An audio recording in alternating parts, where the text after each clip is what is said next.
Depuis le temps qu'ils se rassemblent ici, de génération en génération, on a appris à parler le canard, à jargonner le bernache, aidé par les Amérindiens, les Mohawks, qui, avec le père Billard, sont arrivés ici vers les années 1750.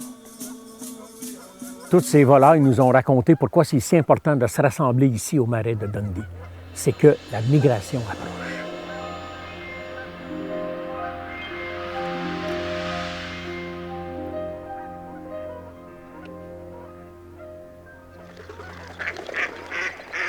Ça commence toujours un matin de fin d'hiver ou de fin d'été, selon que les oiseaux migrent vers le nord pour se reproduire ou descendent vers le sud pour se réchauffer.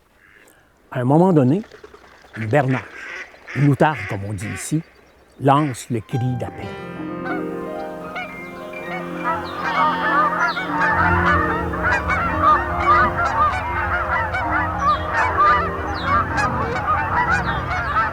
Mais cet automne-là, mon ami Vieux Doc resta silencieux. Traverser la frontière, passer les Adirondacks, la baie de Chesapeake et atterrir en Caroline du Nord. Ouf, ça lui paraissait infaisable. Pour la première fois, il me confia qu'il n'allait pas se présenter aux élections des voleurs de tête. Oui, monsieur, dame, c'est le secret le mieux gardé du canton. C'est ici que les canards et les bernaches se rassemblent pour élire leurs voleurs de tête. Au petit jour, les grandes élections ont lieu.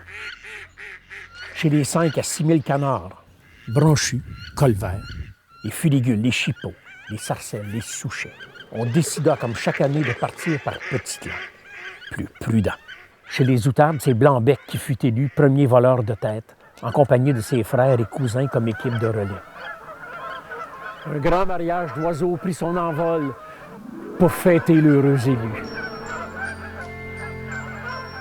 Gonflé à bloc, Blanc-Bec alla se gaver de maïs dans les champs voisins. Puis, telle une pointe de flèche, il se mit à filer franc sud. Tout allait bien jusqu'au moment où Blanc-Bec décida de changer d'altitude. Malgré les hauts cris de Vieux Doc, en queue de peloton, ils descendirent émerveillés en rase campagne. Pow! Pow! Pow! Ce fut le carnage. Blanc-Bec fut le premier atteint par un chasseur qui le mangera en tourtière.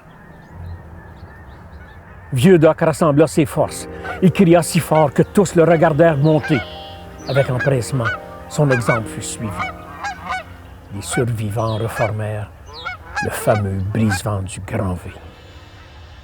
Cette année-là, de la Virginie à la Floride, les juvéniles entendirent raconter l'exploit de Vieux Doc. Et, bien sûr, on n'oubliait pas de les instruire des mécanismes sophistiqués qui les font suivre la route migratoire et revenir au même endroit année après année.